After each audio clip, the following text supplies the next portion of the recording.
Chapter 4. It Takes Two. In front of the 53rd precinct, there seems to be an above-average amount of traffic entering and exiting the building. Something has definitely happened. Lisa makes her way through the cops and robbers cluttering the lobby and enters the building. The chief of detectives, Captain Pagano, and Lisa's new partner Nancy Boyd, a petite blonde hair and blue-eyed 26-year-old police academy graduate, who looks more like she's 16, are talking as Lisa enters the room. Nancy has now become visibly excited. "Come in, Lisa." "Lisa, I'd like you to meet your new partner. Officer Nancy Boyd." "Detective Lisa Miller." "American Pie," Lisa blurts out matter-of-factly. "What?" says Nancy. Lisa quickly comes back, "I mean, pleased to meet you." "Likewise, detective. Your reputation precedes you." "Well, I hope that's a good thing." "It is. I've been an admirer of yours for a long time now." "Are you okay?" "Yes, I'm fine, just excited to be in the homicide division." "Where are you from again?" "Forensics." "Computer forensics." "Computers?" Picking up on the rising skepticism in Lisa's voice, the chief cuts in. "Yes, detective. She has degrees in criminology and computer science, top of her class." Officer Boyd is the first candidate selected into a new program aimed at increasing female recruitment in the investigative division. "I have the mandate right here." The chief opens a binder and begins to read. "The successful pairing of seasoned veterans with rookie officers from related departments is aimed at increasing enrollment as well as creating new avenues of investigation, bolstering our crime-fighting efforts, etc." At least that's what it says here. Look, like it or not, we're the host for this little experiment. "Not," says Lisa, rolling her eyes.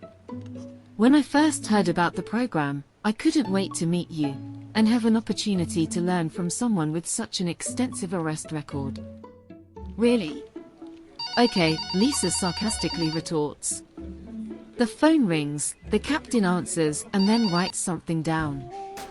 "Well, now that the introductions are over, it's time to go to work." He hands Lisa the paper. "You're going to love this one." Lisa snatches the note, gets up, and walks out of his office. Nancy watches her leave, and with a look of confusion, stares at the chief. "Well, what are you waiting for? Go with her." Nancy jumps up and races after Lisa. Detective Lisa Miller and Officer Nancy Boyd are on their way to investigate a murder. They've been driving for 30 minutes, and no one has uttered a word.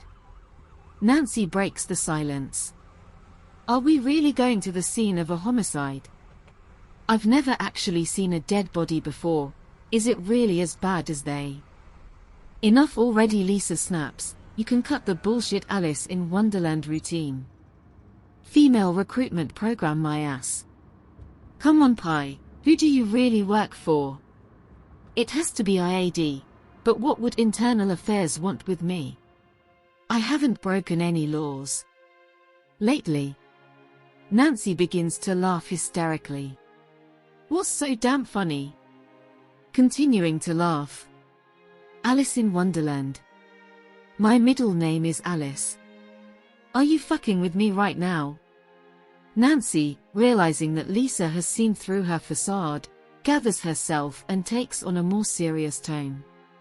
"I assure you, detective, I'm not fucking anyone right now, but to answer your question, no, I am not with Internal Affairs.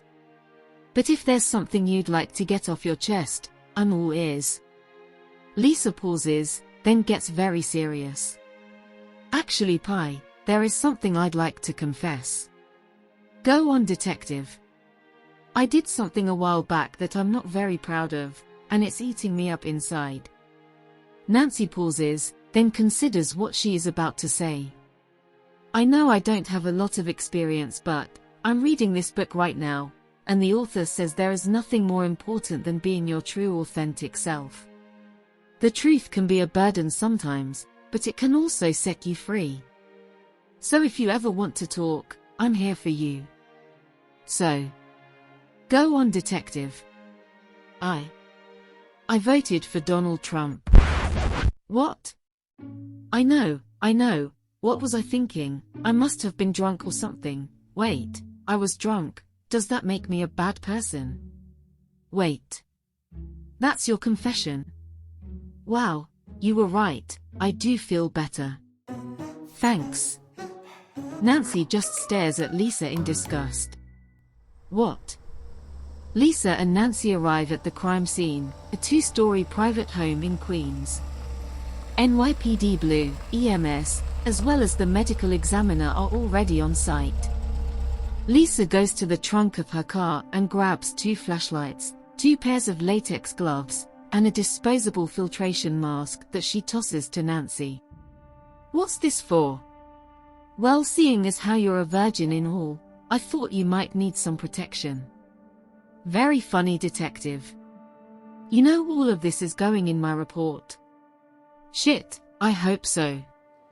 As they head toward the house, they pass by curious onlookers held back by the all too familiar yellow and black tape, while emergency services personnel potter about. When they enter the home, they are greeted by a police officer who gestures for them to come this way. They are led down a long dimly lit hallway. At the end, immediately to the right, is a door that leads to the basement. As they descend the dark stairwell, flashlights turn on. The trip seems longer than it actually is, as each step is cautiously taken. Nancy suddenly loses her footing as she missteps but is held up by Lisa. As they reach the bottom, more light can be seen emanating from the next room where everyone seems to be gathered. As they enter into the clearing, they can't believe their eyes, the half-naked body of a woman hanging from the ceiling by meat hooks in her shoulder blades, both arms removed, drops of blood still dripping from the stumps that remain. Below the dangling body, a pool of blood and some kind of chemical. The victim's mouth is duct-taped and one shoe is missing, the signs of a struggle are evident. Nancy turns away and begins to gag, putting on the mask after she clears her throat. Lisa moves in for a closer look, then inhales deeply. You have got to be kidding. Lisa addresses one of the officers. Do we know who she is? I think it's definitely Was, quips Nancy. Her name is Jessica Raymond. Neighbors say she moved here a few months ago from California. After her mother died, she took over the house. She lived here alone. Lisa asks, did the neighbors hear anything? No, no one heard a sound. So, who found the body? A woman who lives across the street. She said Raymond worked as a waitress and would bring home bones from the restaurant for her dog. When she stopped by to see her, she saw that the door was open, so she came in and found her like this. Nancy walks over to the coroner like she's navigating a minefield. Where are her arms? We can't find them. What do you mean you can't find them? Meaning they're not here. Lisa snaps, isn't it obvious? Whoever did this, took them with him. But why? I can't tell you why, but I can tell you he knew what he was doing. These are surgical style cuts, made with a surgical grade instrument. Sorta like what you would use. Exactly like I would use. Probably a scalpel. What's more, this substance mixed in with the blood, it's not formaldehyde.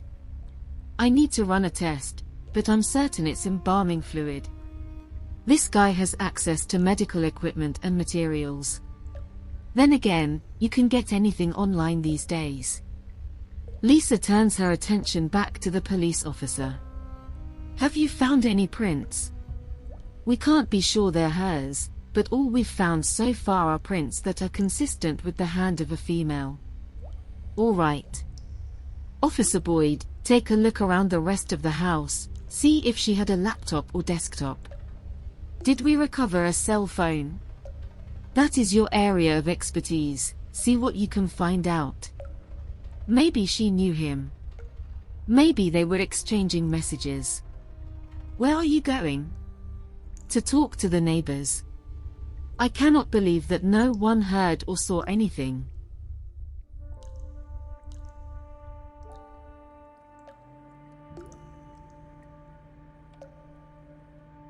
Meanwhile, in another part of the city, Dennis enters his makeshift examination room, located somewhere in the warehouse district.